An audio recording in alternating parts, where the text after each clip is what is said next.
Hi, everybody, and welcome back to the Dark Pixel Podcast. My name is Mike. My name's Landon. I'm Jason. Today, we have 4 topics. Just 4. We'll see if we can get a podcast underneath an hour today. First topic is we're going to talk about Final Fantasy 15. There's been some news that's come out about all this new content. They're bringing out a lot of new free story content. Obviously, the Comrades DLC is coming out. Ignis DLC is coming up. But they're going to continue developing the game into 2018. There are even rumors of a second season pass. We're going to talk about that. We'll dig into that a little bit. Then we got some great topics. Now, some of the topics that you guys, or some of the questions you asked on Patreon, they were intended for Games as Literature, who was going to be on the podcast today. He wasn't able to make it. Kind of a last-second thing came up, but we've rescheduled him for a few weeks from now. We have guests next week and the week after, but then the week after that, he'll return then. So I saved some of your questions that were directed at him for then. So these are the rest of them. Daniel Imperial asks, what role should random NPCs play in video games? What games have you guys played where you actually felt an incentive to talk to all of the NPCs instead of walking right past them? Chocolate Rob asks, how much separation from reality makes a story fantasy? He has a lot more context to that. I just didn't copy it into this. It would be like a whole page long. So I have that up here. I'll read that when we actually answer the question. Press Start to Play also asks, I've seen a lot of Nintendo Switch gamers claim to be picking up a lot more indie games to play on the go that they have otherwise ignored on their other systems. If we were to see Sony and Microsoft go in a similar handheld route after seeing the success of the Switch, do you think we could see a revolution of sorts for indie games and developers? Okay. So, should have named the Switch Revolution. That's what they're calling. Revolution. Where should we start with this Final Fantasy 15 stuff? There's a lot that we've learned recently. The trailer at Tokyo Game Show, it was a Final Fantasy 15 universe thing, and it was just showing like all the different stuff they've made and all the stuff that's coming. So within that trailer, you know, I mean, they're talking about the stuff we already know about, but they also talked about new story content coming in a future update.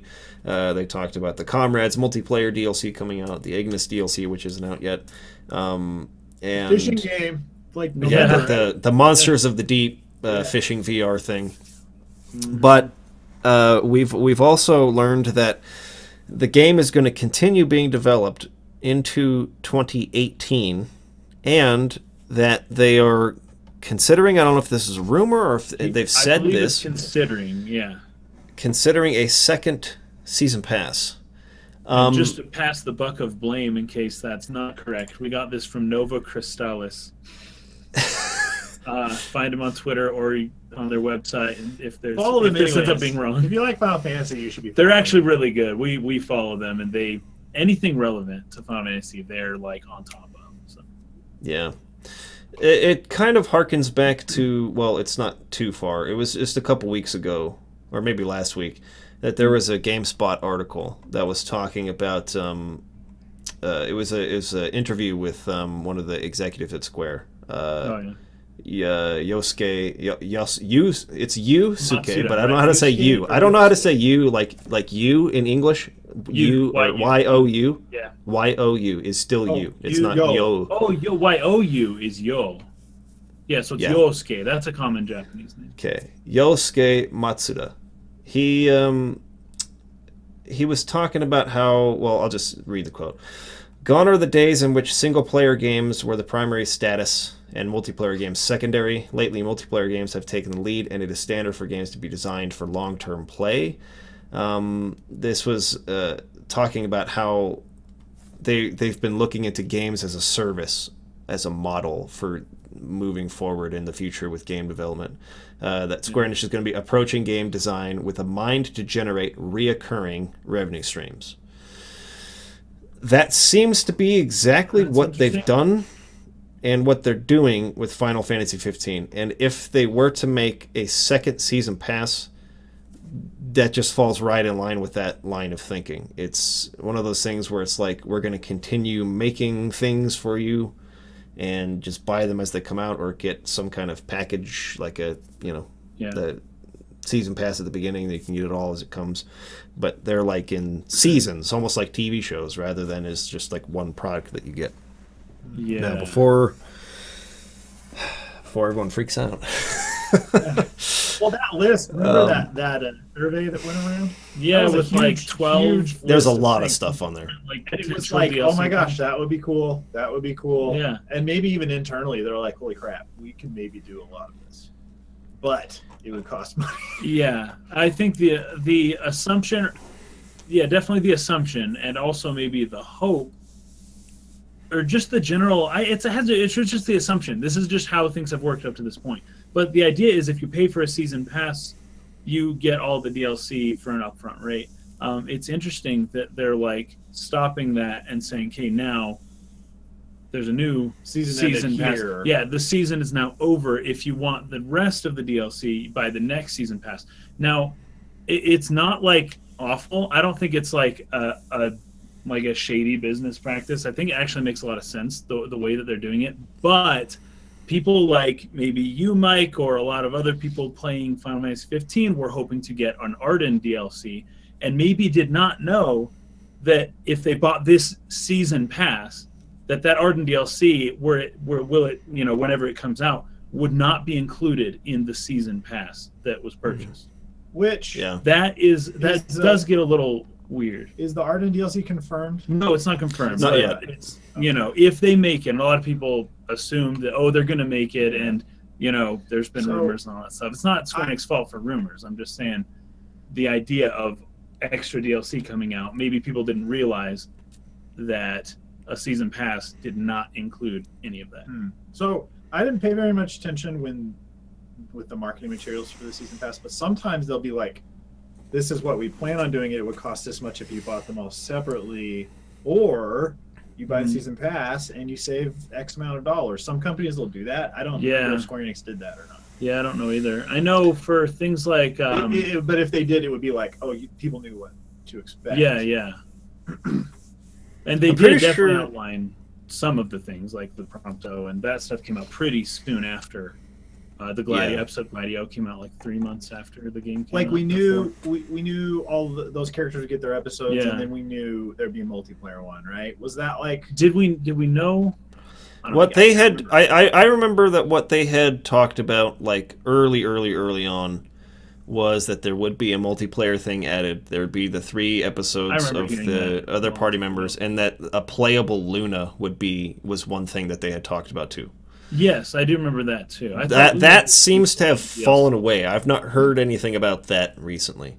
But I'm almost positive that when they put out that survey, that the large majority of people voted for an Arden DLC. I don't think they've released Luna, the actual numbers on that. I don't know if they've made that public, but I'm almost certain that was the case. So it's so weird because, like, the idea of doing episodic content, I don't think is an inherently bad idea. It's just that they've decided to kind of adopt this model after having made the game at a premium price. You know what I mean? If they had like started as like, we're going to release this episodically and each piece of content will be $10 or whatever it is, and we'll just keep this game going forever. That would be one thing. I mean, MMOs do this, but the expansions are really big. Like the Final Fantasy 14 and 11 expansions are almost like new games. Yeah. It's like if you would play through all of the Final Fantasy 14 expansions, like Heaven's Sword is like a whole game in and of itself. And you'll usually have like one. Yeah, one big. So that's one thing, I guess. I guess it's going to depend on like how they're planning to do it. Because I think if they were to do that with like, say, Final Fantasy 16 or something, it's like release a big chunk of a game. Let's call it like 30 to 40 hours of content, and then the next year you have another 30 or 40 hours of content in an expansion or the season 2 or whatever. That would be one thing, and I think that might be more acceptable. But these like small DLC episodes that they're doing for 15 that are like $5 a piece, which are like just continuing to make those.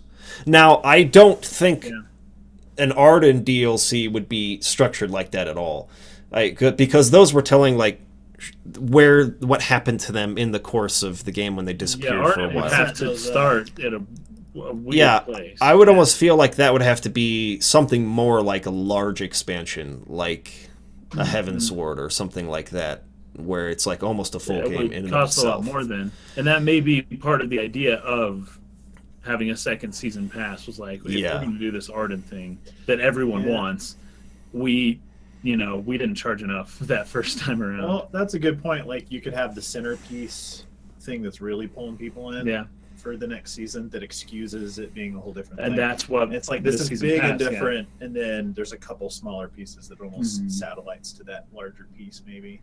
I mean, that's kind of how Breath of the Wild's DLC, as far as the story content versus all the other things they've thrown in. It's like, no, people who bought the DLC or bought the season pass are looking for that November content. All the hard mode and everything else. Like, that's cool, but there's the one big one that everyone's really looking forward to. We're talking about Final Fantasy 15 with this, but I'm actually curious how this philosophy within Square Enix is going to affect the Final Fantasy 7 remake, because shoot, they were already open, because they already talked about that. Yeah, so it's already episodic, but as far as like multiplayer and just extra little DLC bits and pieces, I can see them throwing a multiplayer in somehow. Yeah, geez, that's interesting. Snowboarding, racing. Ask me how I feel about that next week. I don't like it right now. The idea is it's just not fitting. You release, what was that game? Road Rash? Crap. No, what was that called? Where you rode around on motorcycle and stuff and beat each other with chains. Oh, I don't know what you're talking about. Twisted Metal.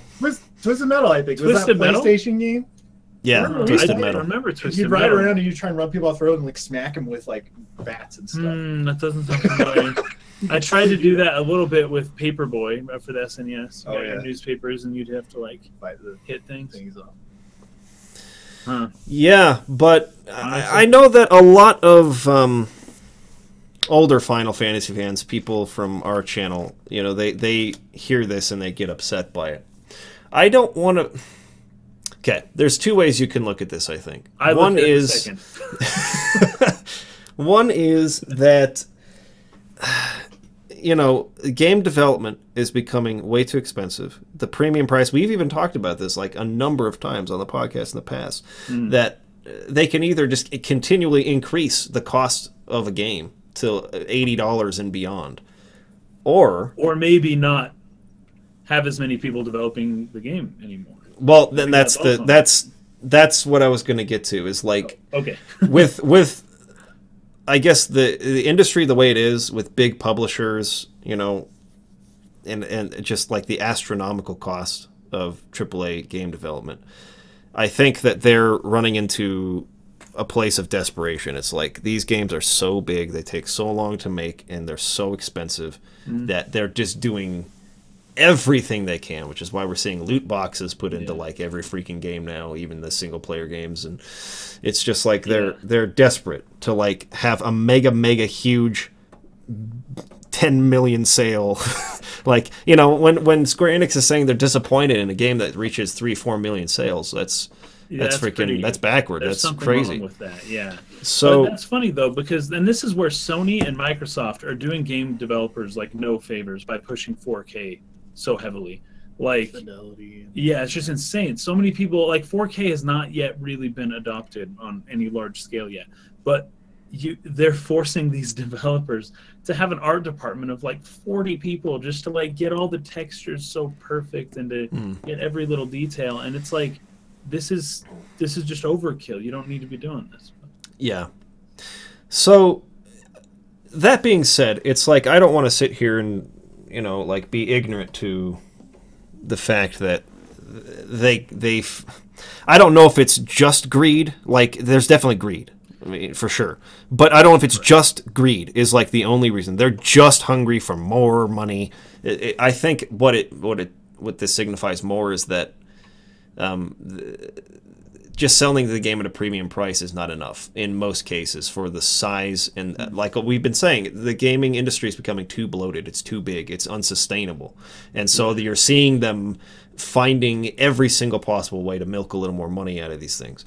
Now, Jim Sterling made a really great video this week on Jimquisition, where he talked about Hellblade, which was developed and published by Ninja Theory, a smaller, mid-sized developer. You know, he kind of alluded to how during, especially this generation, a lot of mid-sized developers, you've sort of seen them not find a place unless they hook onto a publisher. Unless a publisher buys them out, they're not really able to. They haven't had a lot of success, except for Hellblade, because of the fact that we have digital-only distribution now. And not only did they release the game digital-only, they were able to do flexible pricing because of that, which is another thing we've talked about a bunch in the past. A digital version of a game should not cost the same as the physical copy of the game. It doesn't make any sense. Yeah. And because they did it digital only, they could have flexible pricing. They were a mid-sized developer, smaller team, and they had tremendous success without having this ridiculous like marketing push behind the game. And it has, I think, and at least this was the conclusion he came to in his video as well, that there is a place for the mid-size game developer to make the type of game we're used to, a complete game that you buy once and you have it, and there's not like a ton of extra like ways of them trying to milk money from you, like all of those practices that we tend to, you know, scoff at are not there, and they still had a bunch of success. But I think it all came from the fact that they were not. He also talks about like the content of the game, like the fact that they explore, you know, psychosis, something a little bit controversial, something that a big publisher probably wouldn't want to take a risk on. Because they had separated themselves from a big publisher, they were able to take risks and create the kind of game that a lot of us growing up got used to having, and that they've sort of paved a way for people to continue doing that, and by leaving behind the publishers altogether, by just making them obsolete. Which in is a world. thing. Yeah. So I think that moving in that direction, I mean, if you're upset by what we're talking about with Square Enix, with the model they're trying to adopt, I feel like we need to be jumping over and supporting, hopefully, more games that'll be done in the way that Hellblade was done. Yeah, I have a few thoughts about that. One is that I'm surprised that this is being seen as like a new-ish thing, because it's essentially just what being an indie has been for the past decade or more. You don't have to have a publisher. You can just release digitally. That's why you have games like Stardew Valley that blow up.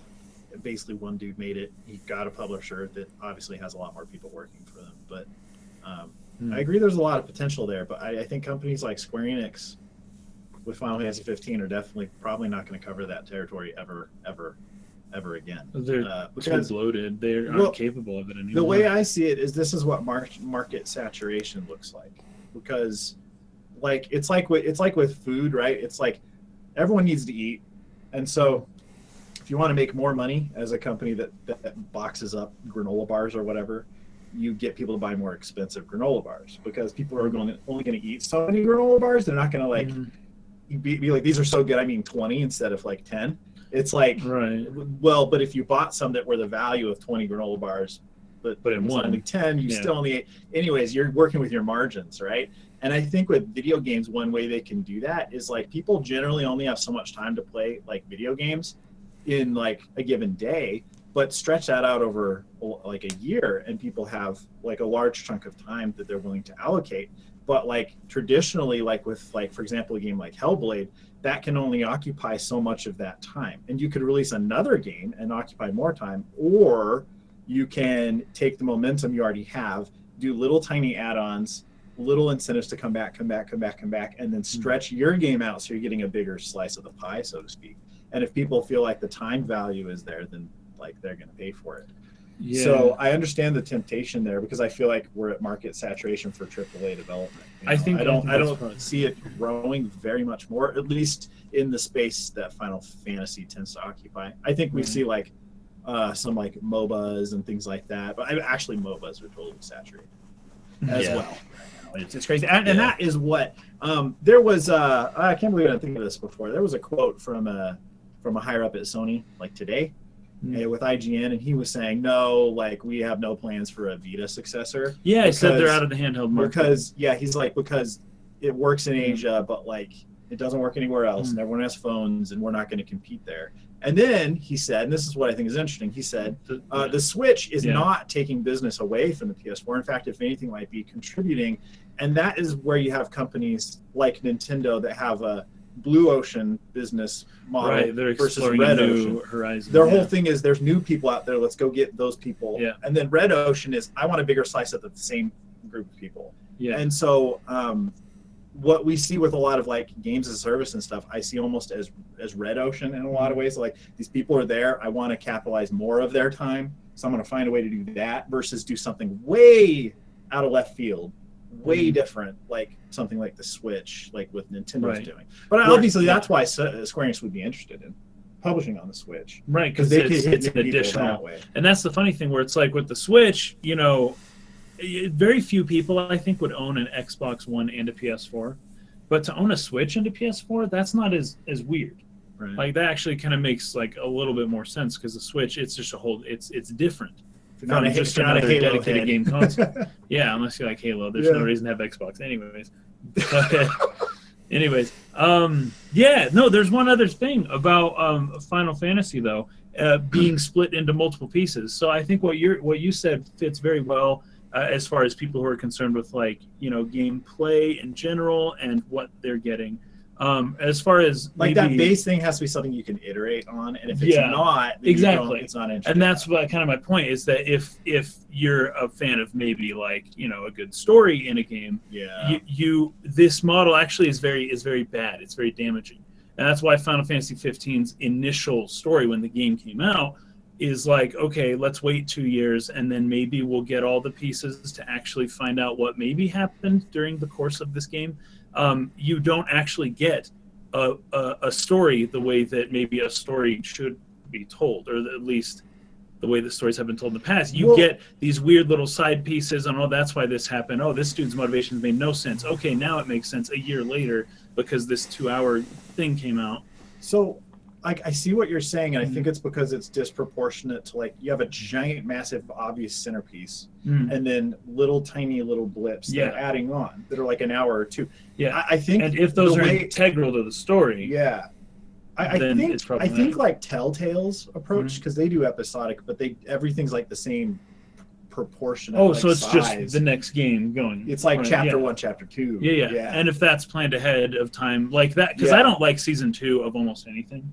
Like of TV shows, I typically want the whole planned out sequence. If 25 episodes wasn't enough for you to tell your story, then I don't know that I'm going to follow you for because there's like really often there's no end to that.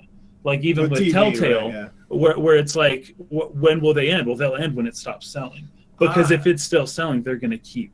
You know, I'm actually not sure going with it, right? If they that's what starts with a whole thing that's where this it's is a like 4-chapter thing, and this is the story. Because that's kind of what we're seeing with Final Fantasy 15 right now. Is like, oh, the DLC came and it's almost over, and they're deciding because it sold well that now we're going to do more, right? Right. Yeah, I agree. But and then it's like, well, wait a second, was this planned or not? Is this important to the story or not? Why is this kind of being decided later? And it's like, because we're making money. And so season 2 it is, you know, and I hate that. I hate that so much. Is it important to the story or not? And if it is important to the story, we should have it. And if it's not important to the story, we should. Really important. It shouldn't matter. It's really important to season 2. And that's what I don't like, I guess. You know, that's what I don't like. Yeah. That's probably my biggest disdain of most DLC and season 2s in general, is that they're just going to carry it as long as it goes, and typically they don't end very well. Well, it seemed like with what Telltale does, you couldn't call the second iteration a DLC because it's the next game. It's just the next game. It's the next thing. It's the same price as the first game. Yeah. Yeah. And Telltale games are cheaper, right? Aren't they normally like 30 something? Oh, 30? Yeah. They're not like a full price thing. Yeah, I'm not opposed to the episodic model as long as it's, you know, not based on whether it's selling or not, as to whether you get the next installment. If it's a story, that is the danger. That's the worry with Final Fantasy 15. I know, it sucks. Or 7. Well, 7, sorry. exactly. 7. It's like because we don't know how many episodes. Yeah, then it's done. Then they stop at episode 1, and it's like, okay. Then maybe they condense it, and they make a disc 2. They do a disc 2, like a Xenoblade. It was all just narrated. Yeah, and that happens. Yeah, that is definitely a concern. Is that with episodic content? I mean, it's happened with shows too, right? Like Firefly. Like Firefly wasn't finished because they canceled it, and everyone who was invested in that is like they're left hanging forever. And what's unfortunate is that they could have told the whole story of that show within the 2 seasons that show was airing, right? But they chose not to because they were hoping it would become this 10-season thing, and maybe they'll finish it later. It's just risky either way. Either you end up with a crappy, drawn-out story that takes freaking forever to go through, or you end up like stuck halfway through and you have to rush the ending because your sales dipped a little quicker than you thought. I think most TV shows rush their ending. It sucks. Honest. I hate that. I think most of them, when they know that it's over, you got to wrap it up in like 2 episodes. Not the one season ones though, like Cowboy Bebop or I don't know. Yeah. Anyways, they're very well like planned. Beginning to end. Yep. Well, that will certainly become. If you had to pay for every episode of Dragon Ball Z, and how long those battles take if I had to pay for them, and then you'd watch them just power up the whole episode. Well, to be honest, thinking the thoughts in their minds. Yeah. The way that subscription models have become like the business practice of like every freaking website, like every company, they want you to subscribe to them monthly, right? Yeah. Like freaking Adobe went that direction with their Creative Cloud, and like Netflix and like all these companies, they want you to have a monthly subscription. It wouldn't surprise me at all if like this begins and then you start having like a Square Enix like subscription to the company. You just pay Square Enix monthly, and then you just have access to like a bunch of different games. Or then if they have delays, it would be even more upsetting though, because people are paying per month, and the game just got delayed a year, and that's $5 a month. That's $60. Anyways. That's kind of what CBS just did with the new Star Trek series. It's exactly what they did, and people are really mad about it. I've also heard it's maybe not as good as past Star Treks. Well, it's apparently being pirated, like really? Like Game of Thrones. Well, because of the subscription model. Because this is what they're exactly. When you okay, I'm just gonna say this real quick, like, and I've said this in the past, like, quoted Gabe Newell, where you fight piracy by making a service that's more convenient than what the pirates are providing. Yeah. You don't fight it by trying to shut them down. It's not going to work. It's not going to happen. It's freaking like a lost cause. Let it go. But if your service is more convenient and it's priced the right way, people will just do what's convenient rather than going through the hassle of pirating. And so that's how I really, really, really wish HBO would freaking get over themselves with Game of Thrones and just create an easy streaming service where I just go there and I sign up for the service and I watch it. Like, I tried this time to go through Hulu. Well, HBO Go, like, we were okay. So I can't even. I don't want to describe the whole process if I tried to watch the last season. First, it was Hulu was like, "Hey, you can watch Game of Thrones on Hulu now," and I was like, "Okay." I'll sign up for Hulu for a month for free and see how that goes. Nope. You have to also buy the HBO Go subscription within Hulu. What's the point? What's the freaking point? So anyways, stupid. Then you do that, and it's like you can now watch this on your iPad or your Xbox One or your PlayStation 4 console or whatever, but you can't watch it on your desktop. What? Really? You have to freaking like go sign up through the HBO Go app on those devices. What? And that was an issue with the HBO Go streaming service, is you were never able to just watch it on desktop. You had to get like an Apple TV or Fire Stick, the Amazon Fire Stick, or like something like that. Now people are gonna like screen capture. Obviously, which is retarded. Of course they're inconvenient. going to. They're going to do it on their Apple No, but you TVs, and make they're going to do so it on. inconvenient for the people who are Exactly. following the rules. Exactly. That's gonna backfire. Yeah, That it's like this is more of a hassle than just pirating the freaking show, I know. and that's crazy because that's a hassle. So Yeah. the way to beat that is, and to not frustrate all the people who are trying to actually do it legitimately, is to make the service convenient as possible. And I finally ended up going through Amazon Prime, which was super easy because you could actually stream it through your PC, your desktop PC, on Amazon Prime. So that was awesome. Amazon made it easy for me, so I went through them. I didn't go through Hulu, right?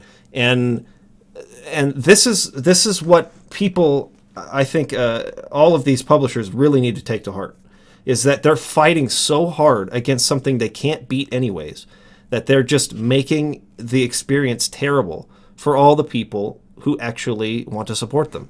It's like Donald Trump trying to build his wall. That's a perfect analogy, actually. So, I don't know. It's just like this is why the DRM argument, right? It's the same thing that DRM does. It's exactly the same thing. And playing Ubisoft games on PC is a freaking pain in the neck. And that's why they've backed off so much on that, because there's just been such a backlash to that service being so horrible. And it usually gets cracked day one anyways. So it's like right off the bat, someone's cracked it, so it's not even doing it. So all those measures you put in that make it inconvenient for everyone else didn't, come on. It didn't accomplish anything. It doesn't matter. You're just really bloating your product. Exactly. So one more thought, though. Or you can go first if you have. I was just going to say that, like, you know, I'm not sitting here, I'm not like super upset about like the direction they're going. I actually kind of understand it from a business perspective and just the way that the industry has moved and the fact that it is oversaturated. But what it's causing and me being upset about it are different, though. I think they're mutually exclusive. I'm not upset about it, but it is something that's just driving me in a different direction. Like, I'm just not excited about these really big AAA games like I used to be even just a couple years ago. Like, more and more, I'm just like, whatever, man. Like, I'd rather go play freaking Owlboy and Hellblade and Hyper Light Drifter. I have way more fun playing those. I've been playing I Am Setsuna recently, and I'm loving that game. And I just, like, I'm driven more in that direction more and more and more all the time than I am towards the really, really big games. There are more novel experiences to be had there. Like, when you've been playing games like your whole life, you get to a point where it's like, I've pretty much done like kind of everything, it seems like, at a certain point. Right. But when someone comes across with something that's like, well, how about this? And it's like, well, that's new, cool. Versus another shooter or whatever. Exactly. Yeah. So and the bigger the industry gets, the less risk taking they're going to be willing to do anyways. So. Yeah.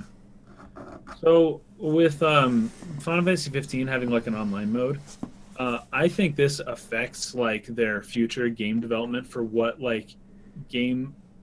types of games they're going to be developing for the next future mainline Final Fantasies. Like Final Fantasy 11 was online only, right? And then you had 12 and 13 and 10 and the other ones that weren't online. Then they came out with 14, which was online only. But if they get this, like, if they can incorporate online into every Final Fantasy going forward, I think that they will do that. Instead of having like Final Fantasy 17 be online only, and then 18 and 19 are normal, and then 20 is online, and 21. Anyways, I think it would actually make a little more sense. It'd be better for them, and especially if this works out for them, to have just the online be a part of the main entries going forward. Because I know these online games are really lucrative for them. And if they can take advantage of the fact that they can put an online system into any game, and it would work within that game, especially now that they're taking 5-6 years between games, between releases, that's a lot of revenue on a subscription model that they could stand to generate through just putting it into. So I don't know that we'll see another like dedicated Final Fantasy online game if this works, because they can kind of do both. Oh, not an MMO. Like a Final 14 or 11. Yeah, where it's like, oh, pay your monthly. To play the game, you have to have a monthly subscription. If this works, they can have it both ways, and they can do their subscription and have the main story game that people are playing, and have that go for as long as they want. One advantage subscriptions have is people forget they have them. Yeah. And then you just or they keep think, charging. oh, I might play that again this month, so I won't. I'll wait till next month to cancel. Oh, I might play it next month. Okay. Yeah, and then you just keep paying. Well, we'll see what future ramifications are. But for story content, being someone who likes stories, I do not feel like this is helpful based on what we've seen with Final Fantasy 15. This is the wrong direction. You just need Kingsglaive 2. Then everything will come together. But even if there is one like DLC or thing that ties it all together, I still don't like the idea that you've got all of this other stuff going on, and 2 years later something comes along that like ties it up. I still don't. Even if the loose ends are all tied up, I still wouldn't like that. It becomes more obvious when they're making it up as they go versus like actually clearly. Okay, so that's what's going on with Final Fantasy 15 and possible future development of AAA games. Let us know what you guys think about it. Let us know what you plan to do about it. Okay, Daniel Imperial, we're going to answer your question. What role should random NPCs play in video games? What games have you played where you actually felt an incentive to talk to all of the NPCs instead of walking right past them? I can't tell you one. Different for most people on this one, actually. I can't tell you one that I have wanted to, but I could tell you one I haven't wanted to, and I got annoyed. And that was Skyrim. The freaking people are so annoying in that game because they never freaking shut up. You walk by. Yeah. I hate that. So here's the thing with me. I actually, in some ways, think that you shouldn't want to talk to every NPC. It depends on the scale of the game. Like, if you're talking about old school RPGs where there's like 10 people in a town, it's not a big deal to go talk to all those 10 people and like see what they have to say. But as games get larger and they're trying to feel more like, expansive, and the cities and villages are big and there's tons of people in this world and they're trying to populate it with a lot of stuff, it just becomes more and more strange to me that like every person in the universe takes interest in me every time I walk by them. Like, just walking down the street and like every single person has to turn to me and be like interested in what I'm doing, rather than them just living their lives and doing their thing. Well, you're the Dragonborn. I mean, if the Dragonborn walk past your house, listen to what they're saying to you. They're like making fun of you. Yeah. They definitely. That guy specifically is the one I'm thinking of. Is that guy? He walks right past you as you walk into right run, and he goes kind of towards the. He goes up toward the Clad district, which is like a freaking like a. Stairs. I know, it's like up the. It's like right there. Probably not. Have you ever walked up those stairs where there's these two like freaking thatch roof houses over there? You ever been up there, 15 feet to the right? No, I don't think so. These are getting weird. I in the SNES era of video games, I would talk to everyone, and I got a kick out of it. I loved it, and that's how you figure things out in the village. But you bring up a very good point. There's only about a dozen people living in those villages, whereas nowadays, and you have to do that, like with Assassin's Creed, where it's like some people are interactable, but for the most part, they're just kind of walking around, and you just kind of have to squeeze through and push them, and kind of get by or try to blend with them. You can't possibly, that number of people, you can't possibly expect anybody to interact with all of them. And if somebody wants to, that is strange. That is very weird. I just feel like, if I go out ever, it's just like I'm not trying to talk to every single person I see and be like, hey, like, do you know this? Do you know what's going on with this? The problem, when you compare that to real life, you could talk to everyone you want to. And so if at some point in a video game, there's an NPC that you're running circles around trying to talk to, you can't talk to him, and you get mad because in real life, if you really wanted to, you could have talked to that person. That's where it's like it just gets it's a weird balance in deciding like, okay, who do you talk to, who can't you? How do we keep real life but also maybe save a little bit of money and not have everyone be animated and voice acted? Yeah, it's different. There's different genres where that's handled differently too, right? Mm-hmm. So like if you're going Assassin's Creed or Witcher style, which I actually kind of like, then it's tougher to like you want to maintain more believability, I guess. But yeah, like you're saying, Mike, like I think of like Trails in the Sky. Like I want to talk to everyone in the town because there's only one chance to hear usually like what they have to say, and like it's going to be different later. Because they say different things. Sometimes it's important, but there is one game where I've wished I could, and probably I wish I could because the game doesn't allow you to. But both of the Persona games that I've played, I've been like, freak, I can't talk to everybody. Persona is a great example. I guess I'll just talk to this guy, but I wonder what that guy would have said. Right. You know what I mean? That's a good way. Because they're forcing you to fork their path into. Yeah, because you only have so much time. You don't have the option to like just mill about for forever. Yeah, so, and maybe that's a solution to the whole realism versus like efficiency, because in that game also it just is in real life. It's like, yeah, you could talk to everyone, you just don't have time. And that is a real life constraint, that when you walk outside in the world, you literally can't talk to all that many people before you just run out of time. And so Persona 5 giving you the time constraint actually helps that to not feel as weird. You don't go around talking to everybody because you don't have time to do it. Well, and that works. And it makes the conversation feel more valuable and less like a flippant side thing, because it's like outside of dialogue quality, it's like, well, I'm sacrificing something to do this, to be here. It's true. So now you're the one. And what I hate, I think the Skyrim method is my least favorite, where they just kind of talk at you, whether you're talking to them asking to hear from them or not. Everyone's shouting at you when you walk past. Yeah, literally. Yeah, and it's cool to be able to listen into people's conversations sometimes, but typically when they're just talking at you, it's weird. So.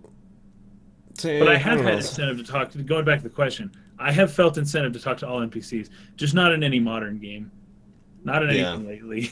Talk to all Project the NPCs. Octopath. Oh, talk to all those dudes. I felt incentive to fight all the NPCs. That brings a whole new dynamic. Oh my gosh! But smaller towns again, right? Like Mike was saying. Exactly, like 6 houses. 10 people. Yeah. And I think I've talked to every NPC in Breath of the Wild that I am aware of. Me too, actually. I have talked to every single one, and there's probably there aren't or more. Yeah, there aren't that many in the game, so it's pretty easy. And plus, when you run across a guy, sometimes it's like, what the fetch is this guy doing here? I know, So you want to talk to him. I probably talked to every NPC in Breath of the Wild as well. They do that though. They like, for some reason you're just more drawn to it in that game. Probably because of how isolated you are throughout that whole game. There's no one really around you for the most part. So when you do find somebody, you want to interact with them. You want to talk to people and learn things about, because you don't really know what's going on in the world. So Breath of the Wild handles that in a very unique way as well. They don't have tons of NPCs like some games, but they have a lot. And you are, I talk to just about everyone. Enough to where you can basically know everybody. Yeah. Like off the top of your head, like, oh yeah, that guy. Oh yeah. Yeah. Yeah, to talk about like what role they should play though, I think it depends on what the game is. Like, because in an RPG, particularly in JRPGs, but mostly in most RPGs, they serve the purpose of informing you about the area, about what's happening in the world, about what you should do next. So and that may be something that needs to change going forward. Yeah, it's like if you need a mechanism to deliver that to the player outside of just like, a freaking like prompt comes on the screen and tells you where to go or something like that, you want to make it more interesting and make the player like work for the information or engage with the world to find out what to do. Then NPCs can fill that role. Willingly divulging all of the information you happen to need. You heard about right on the spot. Well, especially when they're like, have you heard about the king? And you're like, no, what's your problem? You don't know about the king? I'm like, well, why were you telling me then? What's happening here? In JRPGs, typically, it's been the case where it's almost, what do you call it? Not unprompted. There's another word for it, but they just blurt out. You just go talk to them and they just like tell you. Unsolicited or whatever. Yeah, non-sequitur, totally. But in more Western RPGs, you know, stuff like Baldur's Gate and Planescape Torment, it's like there's a million dialogue options, and a lot of times you have to have a lot of conversation with people to like really find out who you're supposed to talk to or what you're supposed to do. It's a lot more of a conversation, right? And that's the other side of the coin. Is some people will be really into that, and it's like, oh man, like this is so deep, like all these things I can learn by talking to these people. But you could also play a game for 3 hours just going through dialogue trees, and some people are not going to have the patience for that. It's cool for the first few people you talk to, and then after a while it's like, dang guys, get to the point. Yeah, it depends on who you are. It depends on the kind of game you're trying to make and what you want the experience to flow like. But, you know, say you are making something like Assassin's Creed or something more action-oriented, the NPCs' roles are specifically just to make the world feel populated and big and expansive. That's their whole purpose, so they're fulfilling that purpose. And I think that does a good job, those games do, for that. So what role should they play? It depends on what kind of game you're making and what you want that experience to feel like and to flow like from beginning to end. So they could fill many roles. There's not one role that an NPC should fill like universally, I think. So, right. You know, we were joking about Octopath earlier, but I actually think Octopath is doing a pretty innovative thing with having each character have one unique NPC interaction. Yeah, it's different. Because it allows for a level of like interaction without the level of complexity, right? It's like my character can really do this extra thing, like seduce or whatever the crap. What Primrose seduces. Yeah, or she just gets people to follow her. Or fight, or whatever. Or they the rest could follow her into into battle, or they could follow her to the bar. Yeah, it makes NPCs more interesting because now they're like building blocks in your world. Like they're like they're almost tools to be used to help solve puzzles and things. Yeah, and that's more interesting than typically in the past just been talk. Right? There's one other game that comes to mind, and I have not played it, but I really wanted to at the time. Fable 3. Where you could, I mean, actually, Fable 2, similarly, but I think Fable 3 with like the hand-holding thing that they tried. It's like the whole touch system they put into it. Touch system, trying to have another way to interact with people. And I didn't play the game, so I don't know to like what degree they succeeded with that. But you played it, right, Mike? Been forever since I played it. I think what it mostly boiled down to was another one of those Peter Molyneux things where you think it's going to be really expansive or like a really complex thing, and it's really simple. Mostly you take people by the hand and you lead them around. And it's like, now you're over here. That's basically all I remember about it. That's funny. I remember Fable 2 had some weird like circle wheel of interactions that you could do with different people. Yeah, you could like fart on them and stuff. A sad one, a funny one, That's right. a mean one. But I don't think that quite turned out the way you expected it to. I liked it. I thought it was great, and it was fun to interact with NPCs in that way. But it didn't really change, and their responses weren't all that different. You make them laugh. Was there ever a point to like piss somebody off or something? Yeah, but I can't remember, like for specific quests, I think. But they only used it like it's very minimal. And there are certain things to get like the kids to laugh, and then they all follow you around more or something. I really, really want to replay Fable 2. It's been so long since I played that game. I love that game. Wonderful game. And NPCs, I'd say one other role NPCs can play in games is they can actually inject a level of like humor. Yeah. Like it doesn't have to be a silly game necessarily, but NPCs are an opportunity to have some funny. I think Final Fantasy, a lot of the Final Fantasies actually do that. Little bit. Yeah, where you talk to this guy. Pretty funny. Like I actually love the beginning of Final Fantasy IX is almost strictly NPC interactions with Vivi, right? And it's actually pretty cool. They do a good job of painting the world a little bit there and what Vivi's place is in it. And you have a different perspective from the get-go of Vivi because of NPC interactions, because they were not very nice to him for the most part, right? Right. So.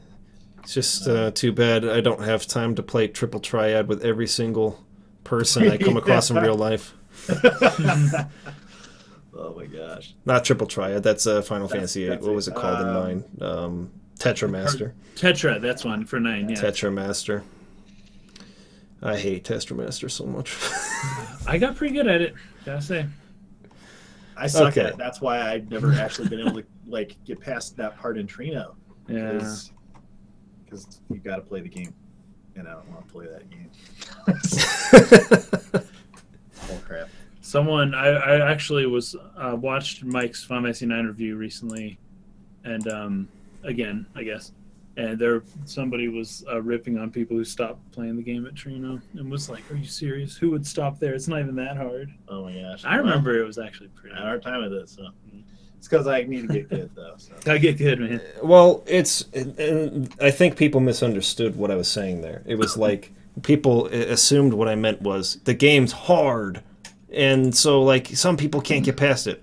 That wasn't what I was saying. What I was saying was some people don't like the game. So they don't play it the whole game. Exactly. They never learn the game, and then all of a sudden you have to play the game when you didn't want to. You didn't like it, and it's like I have to do this thing that I thought was optional that now is not optional anymore, and that's annoying. It's not that you can't figure it out or that it's not easy. You know, it's that I don't want to. This is a freaking stupid game. I don't like playing it. Yeah. And even if I wanted to sit down here and figure it out, yeah, you can. But it's like I don't know it right now. I just want to keep playing freaking game that I wanted to play and not this freaking card game. That's the problem with it for me. But I mean, it's as easy as triple. Well, it's a little bit more complex than Triple Triad is, but because they changed the battlefield. There's certain squares that you can't go in sometimes. Yeah, and then there's like it's different every time. It's not just about the numbers on the corners like in Triple Triad or the direction that you're placing them. It's also about like whether it's magic or physical damage and then there's a whole element of randomness that's thrown into it where like even if I did place the right card and this card's better than this one, there's still some like 2% chance or 5% chance or whatever it is that the other one the other one can still win. So it's like I place the right card down, you lose anyways. What the fetch? That's retarded.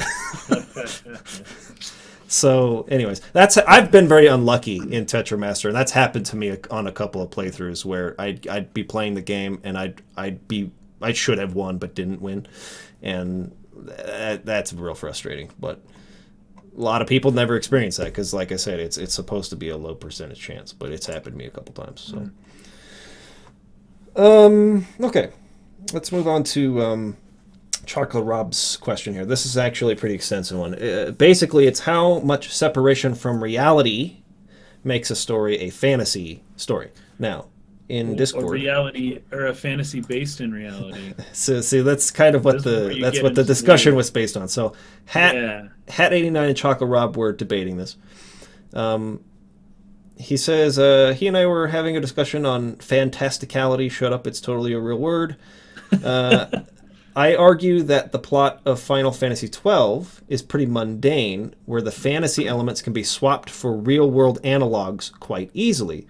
Whereas Dude, he was saying, Nethicite is uranium. Yep. It's uranium. Straight up, it is enriching uranium. So so Hat was saying to me, once you trade soldiers with guns for knights with swords, and you trade cars for chocobos and toss in magical glowing stone with great power, it just breathes fantasy. And he also said you could argue the same thing for Lord of the Rings if you start swapping the fantasy elements for real world elements, but Lord of the Rings is the definition of fantasy. So then Rob goes on to say, I would argue that Lord of the Rings was the start of fantasy and deliberately based on mundane earth. Most of the FF plots cannot be so easily substituted with mundane terms. And this is back to Hat again. Sorry, this is really long. There is no mundane alternative for smashing a meteor into a planet to gather up life stream, or maybe actually Chocolate Rob said this, I don't know, to merge with it or become a god, or accidentally set up a stable time loop by compressing time, or commit genocide, suicide to call back the maker god. We both agree, however, that Final Fantasy XIII goes in the opposite direction to make the fantasy elements overly complicated. What's a good balance between fantasy to reality? So at the heart of that question, I think, is Rob seems to lean towards the side where he wants a fantasy story to not just be something you could swap with real-world elements and just it would still work. You know, like to him, a fantasy story is not so easily switched with real-world analogs. Well, you know, there's such a thing as hard science fiction, right? Right. I believe there's such a thing as hard fantasy. Well, they call high fantasy, right? I guess there are terms that people use. Yeah, high fantasy is a little more Lord of the Rings-ish, right? It is, yeah. It's more, well, it's I guess like the hero's tale, pretty much. Of what you're doing, right? High fantasy being like the elegance. sometimes Lord of the Rings leaves crap like really vague. And that's almost where its fantasy elements come from, is in the vagueness sometimes. And but you I think do that's, not know how powerful Gandalf is at all. No. Like by the end of Return of the King, you're like, what was this guy even really capable of? Like, you really don't know, because he didn't really show you all that much. That's true. But you knew that there was something more there, so it kind of leaves your mind to. Yeah, but I think that that was partly because Tolkien was writing it as if it could work as a myth, like right, you know, and there's that level of mythology that contributes to the fantastical elements there. But it's true, if you took that out, it's just set in a time period, so to speak. Yeah. So, but there are races, there are groups of people that aren't in our world.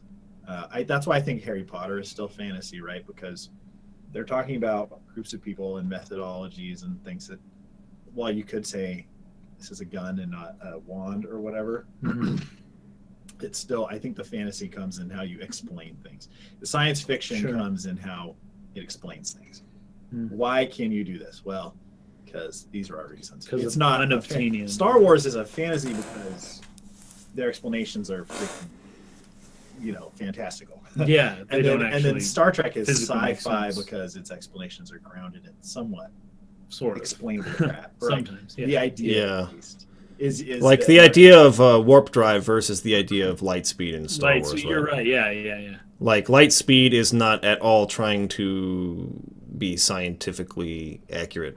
Warp drive, to some extent, tries to. They're trying, explain that in a way that could theoretically work in the universe in real life. But I think. Go ahead. We can let you talk first. So, it's for me. I've never actually really considered this question before. I don't know if it really matters to me all that much. A good story is a good story. The setting can be a really big part of what makes it great. But I think what it really boils down to for me is just believability and being able to become immersed in a world and believe in its explanations, even if those are leaning more fantastical or if they're leaning more, realistic or whatever. I think that what matters is that you establish the rule set of your world in a way that's consistent, so that it never feels like, that doesn't make any sense. That's not how that would work, or how does that work? You know, you leave a question in someone's mind rather than just that works in this world. It feels right. I'm trying to think of an example, the life stream in Final Fantasy VII, right? Very much a fantastical idea, the fact that the planet has its own spirit or life force that people can draw out of the earth and use for energy, or can tap into and be able to use the abilities or attain the knowledge of people who lived before. Obviously, there's no good realistic explanation for that. It's nonsense. However, it feels right within Final Fantasy VII because of how they introduce the concept. Over the course of the game, they don't just exposition dump that on you all at once. They sort of give it to you in pieces to the point where you've sort of slowly learned it. You know, kind of the way you learn things in real life. You don't just come into the world as a kid and freaking you're told how some complicated thing in physics operate or whatever. Dude, I don't know, because we were looking at, Chris and I were looking at kids' books a couple weeks ago at Barnes & Noble. Yeah. Plug for Barnes & Noble. Everyone go to Barnes & Noble. But there's a book. It's called General Relativity for Babies. Are you serious? I'm dead serious. Fetch up. It's got a picture and just a few sentences or a few lines per page. But it goes through general relativity for your fetching little kid. Well, for the most part, you go through life and you observe things like gravity, for instance, and it's you already really know what gravity is without being taught the physics of gravity, right? Then you go to school and they explain how it works, but things fall to the ground. And so that feels right. That feels natural. You don't hear that explanation be what the fetch are you talking about? And I think that when you sort of like subtly give pieces of information about like a fantastical element of a world in a fantasy story in ways that you get a little bit of that information at a time. You see it in you see it how it works, you know, within that world, and then people explain it a little bit at a time. Anyways, you know what I mean? Like it's sort of like explained over the course of time rather than all at once. You sort of learn it in the same sense. You sort of like learn what's normal for this world. It's acceptable to you, and it's easier to believe it as time goes on. And you know, I don't know if this is exactly touching on what the question is, but I think that like you can't. I don't think we should say something's not fantasy because it uses more realistic ways to explain how its rule set works. Because the whole purpose of that is just to make the world feel more believable and immersive. And there are ways to do that very, very badly when you're leaning way to the fantastical side, and like your way the magic works in your world or whatever is like not at all believable in the real world. But if you exposition dump that in bad ways, that could be really hard for people to get past. So I don't think that there is a right or wrong balance or a right or wrong way of doing it, or that this or that isn't fantasy because it leans that or this direction. I think it's really just all about like having a consistent rule set within your world that's explained well and that is learned a little bit at a time as you go through the story. I think that that's generally gonna sit well with your audience no matter which direction you choose to lean. I suppose as far as genre conventions go, at what point does your book get shelved in the fantasy section of a library? That might be what they're talking about here. Like at what point is it no longer a good way just to put it. A thriller? And now, yeah, now it's well, a because or a drama or something. Yeah. Well, like some of his books have some weird. Oh moments, yeah, right? Oh, and yeah. and that's like, that's fantastic, right? You would say. I mean, it's still clearly typically a horror genre, but that wouldn't be shelved in fantasy because it's not fantastic enough. Or its predominant thing is horror, which kind of overshadows. Then that would be the other thing. So yeah, that's a good. Well, Because if it was just fantasy, about like some of the like time travel or whatever the other things that he goes into, but it wasn't scary, maybe it would then be shelved under fantasy. Stephen King's written books that aren't scary, right? I'm trying to think. I don't know. But okay, so The Dark Tower isn't really scary. My initial reaction to this is, you know, how much separation from reality makes a story fantasy? Very little is what I would respond to that as, like very, very little. Like James Bond. James Bond's fantasy.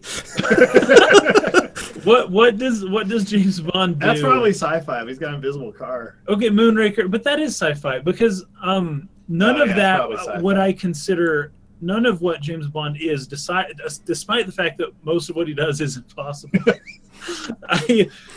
None of it is what I would consider having a traditional fantasy element. Right. Yeah. Like, let's say you're a dude, and you're normal. Life is normal, just typical slice of life like show. But you have like this shoulder angel that talks to you. No one else can see it. Touched by an angel, dude. There you go. Touched by an angel. Fantasy. So, is it? I don't Okay.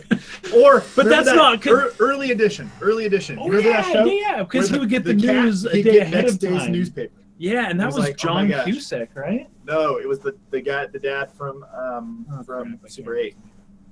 Oh, can't remember. I don't remember his name anymore. Yeah, but is that fantasy? Kind of. What is that? Is that mystery? What would that be shelved under? Is that enough to be? This is the fantasy section. You don't know, because that was what my initial reaction is. Very little, but as I think about it, I'm like, well, no, that wouldn't be fantasy. When you can't freaking nail it down, you just look it up on fetching Wikipedia. Let Wikipedia tell you what it is. Wikipedia. That's the ISBN. Fantasy. Wikipedia. Where is it in the Dewey Decimal System? That's it. All right, fantasy. says genre of fiction set in a fictional universe. Okay, well, all fiction is set in a fictional universe. So well, even most nonfiction is set in a fictional universe. Often, but not always, not without any locations, events, or people referencing the real world. See that one there? Often, but not always, without any locations, events, or people referencing the real world. But that would exclude so much fantasy, if that was true. If you couldn't have anything, referencing... Potter, right? What do they mean by Potter, good referencing? point. What do they mean by referencing? Are they referencing it in the sense that, like, it's a metaphor, or are they referencing it in the fact that in this world, the city of Detroit is in this world? You know what I mean? Abraham Lincoln I think, vampire hunter fantasy. There you go. I think your Harry Potter, what you said about Harry Potter, it was very... touches on this. How much would you have to take out of Harry Potter for it to no longer be fantasy? Like, is there any of that could still be there? And this isn't fantasy. Its roots are in oral traditions, which then developed into literature and drama. From the 20th century, it has expanded further into various media, including film, blah, blah, blah. Most fantasy uses magic or other supernatural elements as a main plot element, theme, or setting. Magic and magical creatures are common in many of these worlds. Fantasy is so does it have magic or not? I think fantasy has to have magic. Can we agree on that? According to Wikipedia, it appears as though it must. Can we agree? Fantasies that don't have magic, honestly. That if a story has no magic, it is not fantasy. And if a story has magic, then it must be fantasy. Does it have magic? Thing I wanted to mention though about this whole thing, but I kind of so in Final Fantasy VI you have like the Magitech, right? And in other ones as well. I think they bring it up again in, was it 8 or 12? Magitech being like 15 has Magitech armor. 15 does. That would probably be a better example. It's like the weird mergence of technology plus magic, right? Yeah. So I know part of this whole debate between these fine, upstanding individuals who we all three of us have a lot of respect for, it kind of hinged off of whether or not there is a real world like replacement for whatever element that is being used. I would say that a lot of fantasy kind of necessitates that. I think Star Wars does a pretty good job of that. You need a counter kind of thing because, like, often these fantasy stories are about like the fantasy, like Avatar or something, like the fantasy like group of the natives, so to speak, or the old ways, the people who follow the old ways. They do magic, but the new government is all about, kind of Lord of the Rings goes through this with Saruman. Industrializing Isengard, essentially, and killing all the trees. And, it's totally industrial revolution. He's a wizard, but he was turning his back on the magical ways and looking towards, like Treebeard says, he has a mind of metal and wheels now. And that kind of is in contrast to Gandalf, who is, he wanders to and fro on foot or on horseback, and he's all about the magic, right? And he doesn't even have a single place that he lives. And the technology versus magic aspect, I think, creeps into a lot of fantasy nowadays. And the fact that there is a technological replacement for what was of old times used, like Avatar: The Last Airbender does this a lot, I think. Like the Fire Nation can't fly because they killed all the airbenders, but they can build blimps there's other people who make the little flying machines. And now all of a sudden they're mocking what the airbenders were capable of using technology.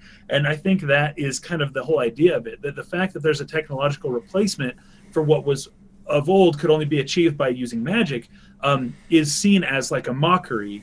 And that does not mean that the story's not a fantasy anymore, because there is a real world replacement for certain things. I think that is often the dichotomy of many fantasy stories. Interesting. Well, I think storytelling in general is meant for us to find, interpretations or metaphors or real world analogs that we can apply to it. Not if you ask Tolkien. I think so. Yeah, Tolkien didn't like that. Well,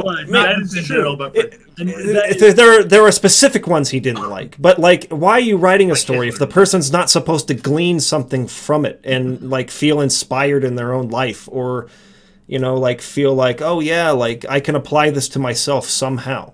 Yeah, that's kind of what you were talking about earlier when you were mentioning character motivations, or not. Sorry, that's my point. Where you were mentioning believability, like suspension of disbelief, and it's funny to say, oh, whether because I think what you said was whether it's based in reality or based in fantasy. What I need is for it to be believable, and that's like, well, duh, reality is more believable than fantasy. But the point isn't believable in the sense that all this stuff is real, like real.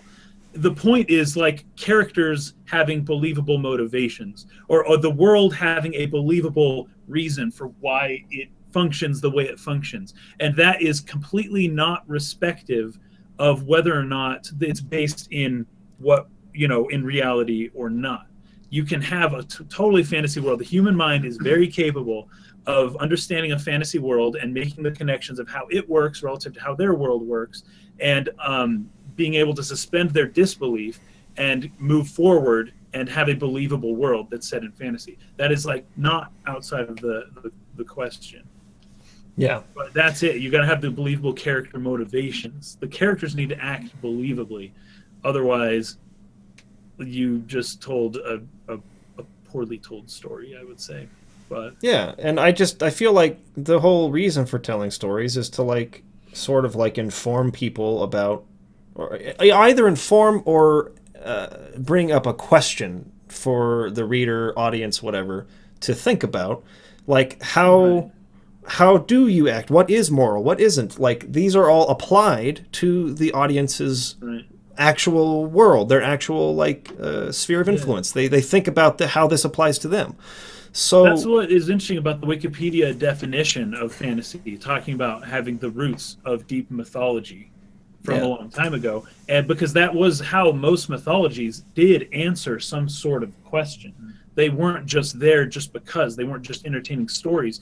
These were deeply seated human questions for hundreds of thousands of years. That where do people go when they die? Exactly. That mythology using fantastic elements was capable of answering to some degree. Right. Yeah. So I think to say that a fantasy story incorporating metaphors or real world analogs, as you put it, that sort of cancels it from being fantasy. I would say that's too far for me, because I feel like every story, any fictional story, is meant in some fashion for the person to sort of like, how does this, like I say, apply to me and to the world around me, and like what can I learn from this, or how does it change my perspective on something? At least the ones, I don't know, like I can't think of a story that like the entire purpose of it was just to I mean, what else is the purpose of a story if not that? I don't even know. I learned this in film school: to entertain, to enlighten, and to entertain, to inform, and to give a voice to the voiceless. I think. I can't remember actually. Like if it's strictly to entertain, right? I don't know. Let's take like some sort of like B-movie action, just like million explosions and just blowing stuff up. Like that's the whole purpose of it. I don't know, like, is that the reason why, say, Chocolate Rob is into Final Fantasy stories? Because I feel like that's not what the purpose of Final Fantasy stories are, you know what I mean? So my argument would be... we can narrow it down more specifically, but... That can't be, like, what the definition of fantasy is. Like, that if it contains these... Anyways, I just feel like... That's all in the eye of the beholder, right? Like, no one can be like, this is no longer...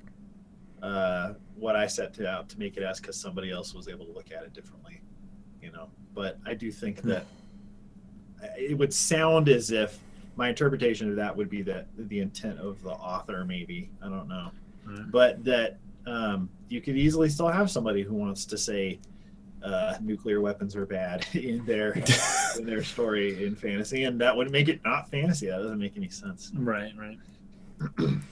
But I do see where you're coming from, and I do think that, like, there is a certain sense of, maybe you could just call it a subdivision of fantasy. Like, there are some fantasy stories that, like, give you this real sense of wonder and mystery, and it's like, wow, this world is it operates so differently from mine, and I feel like I'm going to a totally different place. Whereas in another one, it's just like, oh, that's a metaphor for this, and that's an analogy of this, and that's a, Right. and maybe that makes you lose some. You lose some of your like. I don't know if it's interest is the right word in the world, because it's just like, well, I know what all these things are meant to represent. Whereas this is like I'm exploring something that I don't understand, I don't know, and like. You know, I can't wait to learn more about it because it's so different from what I know. I could see that, you know, being a point to make. Well, yeah, but, I mean, right. you need real world analogies in any story. It needs to be just familiar to because some it has to be degree. accessible. Otherwise, Yeah. it's like, what is even happening? Like that's actually, to be honest, that's kind of what's unique about Lovecraftian stuff. You know, where sometimes the author goes to a point where you're not really even meant to understand what's even happening, which is why it's a different genre. Which yeah. is why that's its own thing. 'Cause it's, like, Lovecraftian. it's just so bizarre, bonkers, off the walls. But I feel like fantasy doesn't usually do that. But that being said, usually things can be classified as more than one genre. You can't just pigeonhole it in one thing. So feel bad for the librarians that are going to have to file Final Fantasy 15. They'll fetch where they can put it. Final Fantasy. Got me in the fantasy section. Someone's going to come up to them and be like, this shouldn't be here. Did you know that Wikipedia says? No.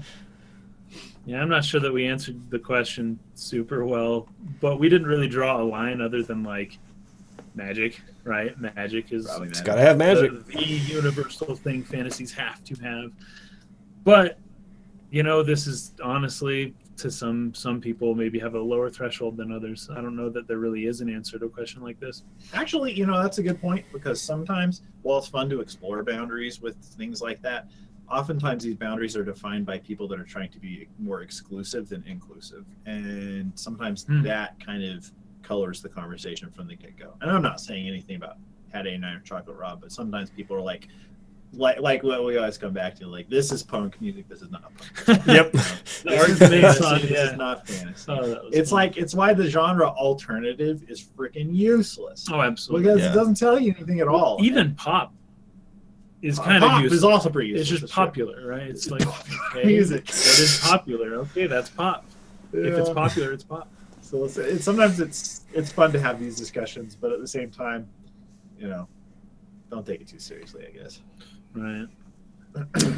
Okay. Moving on to the last question. Press start to play. I've seen a lot of Nintendo Switch gamers claim to be picking up a lot of indie games to play on the go that they have otherwise ignored on their other systems. If we were to see Sony and Microsoft go in a similar handheld route after seeing the success of the Switch, do you think we could see a revolution of sorts for indie games and developers? I guess that kind of boils down to is the idea of being able to play something on the go all of a sudden make an indie game more interesting? I think indie games tend more often to be designed to be digestible in smaller pieces. And that lends itself very well to somebody who wants to play things on the go, various random. Indie games tend to be shorter than tend to be shorter games. That's true. a AAA. But game. also, if you're going to buy a game once, this is what I always come back to. If you're going to buy a game one time, which sometimes is not the case, I would rather buy it on the thing that is the most flexible, I suppose. And indie games don't tend to be pushing, like, graphically pushing boundaries usually. I think that's the biggest so thing. It pretty much they're all compatible with what the horsepower of the Switch is, which means it's really easy, you know, one-to-one. You're not losing anything. So then it's because like, people forgive the lower resolution and the lower power in exchange for handheld. So maybe it's not like you said, Mike. Maybe it's not the fact that it's handheld that makes it more appealing. It's the fact that people are forgiving of a lower quality game on a handheld if it's meant to be a handheld. And anyways, I think that might have more to do with it. Yeah. I don't know. I mean, it depends on what the game is, I guess. Like, for instance, this is true of me. I repurchased I Am Setsuna on Switch. And the whole reason is because I wanted to play it before I go to sleep, just while I'm laying down. Like, that's a very comfortable, unwinding place for me. And it's like, I would like to digest this game in that setting. Whereas when I'm in here in the office on the PC, it's more like of a work environment. I'm like recording the footage for something. I'm, it's not just like a relaxing sort of like a session with the game. Generally, it's more like I'm analyzing this. How could I use this? Could I make a video from this thing I'm reading right now in the game, or whatever, or seeing, or whatever? Like, there's a different mindset to it, and maybe that's what it is for people. Is like, I'm gonna like dedicate some time to sit down and play a game, versus like, I've got some time, let me just bust this thing out and, mess around for a little bit. Right. And that's the appeal of a lot of phone games. And those are AAA quality. Yeah. And I think that they sell those like mad. Indie games, because they are limited in scope a lot of times, probably fall into that kind of category where it's not like, this is going to be like a serious gaming session. I'm gonna sit here and like get hardcore for a second, or for an amount of time I'm setting aside or whatever. It's like, not to say that there aren't a lot of hardcore indie games, because there are, but I think that like maybe the reason why you're seeing so many of your friends picking up these indie titles is because they tend to be, I don't even know if I can say that, there are a lot of them that lean more that way, that are just meant to be picked up and played. Something like Overcooked, or I was gonna say Stardew Valley, or something like that, or even something like Sonic Mania. To be honest, like the levels are short, so it's like I can get through level and like bam, I can keep walking. Mario is very much that way, so. Stuff that are designed more, because a lot of indie games are very retro inspired. So if it's a platformer, they'll generally have shorter levels, because that's kind of like how those games were. They're inspired by the older games, and they were kind of designed in a way to where there were maybe a lot of save points, or a lot of places where you could stop, and that kind of lends itself well to handhelds. Maybe that's the reason. I don't know. Like, I think about movies. There's some movies that I would go out of my way to see in a theater, because it's like, that's going to be worth doing. Yeah. It's an experience. Some movies I'm totally fine with waiting to watch on Netflix, and I don't really care as much. And I feel like probably the video games, there's some games that you're going to want to experience on a large screen, a larger sound system, but then there's other games where it's not about that, and you're going to get just as much enjoyment out of something in a more intimate, like cozy setting or whatever. Just and I think indies fall under that category for sure. In fact, I have to say, because today Stardew Valley was finally approved by Nintendo, so they're going to announce a release date very, very quickly here for Stardew Valley on Switch. My wife and I got super into Stardew Valley last year, and we were playing it. And I don't even know. We probably put I'm not really sure, probably like 70, 80 hours in over a very short period of time. And then we dropped it, started doing other stuff, and then we were going to pick it up again in the spring.